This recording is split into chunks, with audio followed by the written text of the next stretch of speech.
Ya, halo, assalamualaikum warahmatullahi wabarakatuh. Ketemu lagi bersama saya di dunia tani. Oke, sahabat tani. Untuk pembahasan ini eh, adalah dimana waktu saya di 3 hari yang lalu, teman-teman, itu menabur yaitu bibit oro-oro ya, teman-teman. Bisa dilihat di sini tuh, sudah mulai tumbuh, teman-teman. Nah, ini tujuannya apa? Seperti yang saya bilang di video yang nanti akan saya kasih link di atas video, teman-teman ya, dan di deskripsi nanti akan saya kasih di situ, teman-teman ya. Nah, itu untuk apa? Untuk penyuburan tanah ya. Nah, seperti di dalam video ini sudah kelihatan ya, teman-teman ya, tanaman terong dan sawi maupun daun bawang ini sudah tidak subur lagi. Nah ya, bisa dilihat kecil-kecil ya, teman-teman ya. Awalnya besar-besar, teman-teman, ini dulu itu. Oke, bisa dilihat ya. Dan di sini sistemnya full organik, teman-teman ya. Tidak ada yang namanya kimia, pupuk kimia tidak memakai sama sekali. Nah, tuh bisa dilihat ya. Ini sudah mulai berkurang haranya, teman-teman ya. Oke, perhatikan. Nah, itu ini adalah bibit tomat. Sebenarnya bibitnya itu sudah tumbuh besar, teman-teman. Nah, ini. Tapi lahannya belum siap, ya sudah saya biarkan saja. Nah, sampai nanti berbuah juga saya biarkan saja dulu ya. Karena apa? Menunggu proses orok-oroknya setinggi kurang lebih 1 meter kurang ya, teman-teman ya. Nanti baru kita olah lahannya. Nah, untuk orok-oroknya ini gimana cara menyuburannya? Jadi untuk tanaman orok-orok atau bisa disebut adalah enceng-enceng, teman-teman ya. Kalau bahasa Jawanya itu enceng-enceng. Itu dalam akarnya itu ada bintilnya, teman-teman. Nah, bintil ini pengganti pupuk nitrogen ya, biasanya itu. Nah, pohon cabai ini ya, itu sudah lama, teman-teman, sudah 6 bulan sebenarnya. Sudah dulu mau mati, saya pruning, saya kasih semprot yaitu pupuk daun secara organik ya, tentunya, teman-teman ya. Itu bisa pulih lagi dan berbuah lagi. Oke, mantap. Nah, seperti ini. Jadi keseharian saya ya, kalau di rumah selain dari bekerja sebagai di mana perkebunan kelapa sawit ya, teman-teman, saya di rumah juga mengembangkan pertanian saya di belakang rumah ya. Di perkarangan belakang rumah kita manfaatkan, kita tanam sayur-sayuran dan daun bawang maupun tapi rencananya ini nanti kedepannya akan saya tanam cabai, teman-teman ya. Akan saya tanam cabai. Kalau sudah tinggi orok-oroknya, kita olah di situ, kita pendam di dalam tanah, teman-teman ya. Cara penyuburannya begitu, dipendam dalam tanah. Nah, nanti baru kita tanamkan. Nah, pertanyaannya, apa boleh langsung kita tanam, Pak?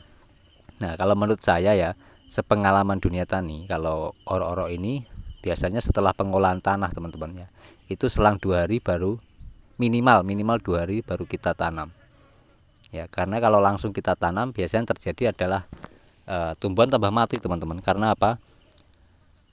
Orok-orok yang masih basah itu mengalami pembusukan pada tanah ya, teman-teman ya.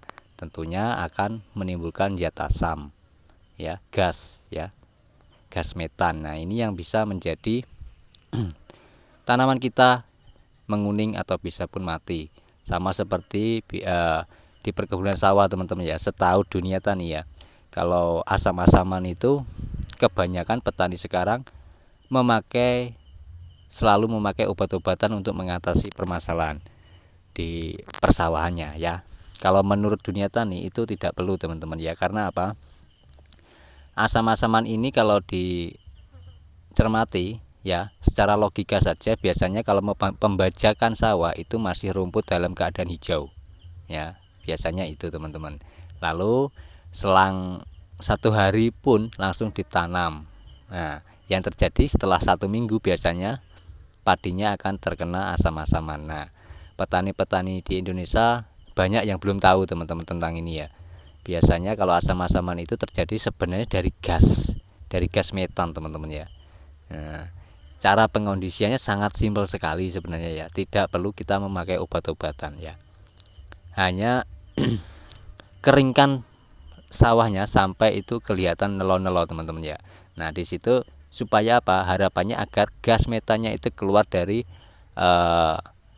celah-celah yang kalau persawahan tidak ada airnya itu pastikan nelo teman-teman ya. Kalau bahasa Jawa itu nelo, retak-retak itu ya. Nah keluarnya dari situ. Nah selang 2 hari atau 3 hari kita bisa masukkan air lagi, dan kita bisa menambahkan, kalau ya karena petani di Indonesia masih meminati yaitu kimia, kita bisa menyemprotkannya dengan pupuk daun ya. Oke, semoga ini bermanfaat teman-teman videonya ya. Tapi di dunia tani ini kita tidak memakai yang namanya kimia teman-teman ya, melainkan memakai secara organik dan alami.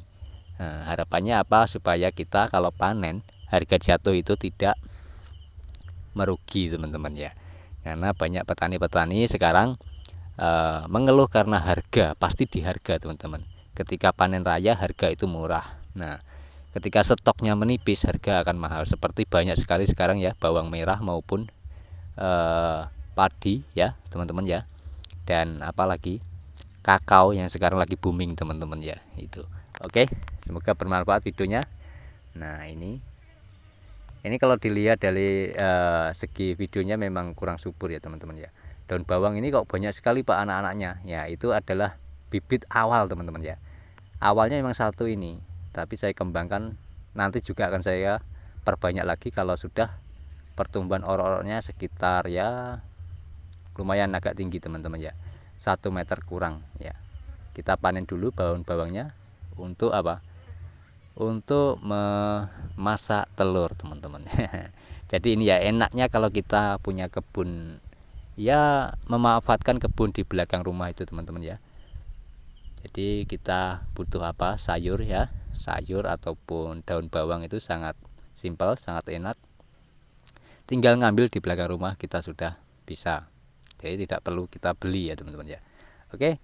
Jadi kesimpulannya pada poin video kali ini teman-teman, kita bisa bertani dalam keadaan apapun ya, kecuali sakit. Kalau sakit memang tidak bisa teman-teman ya.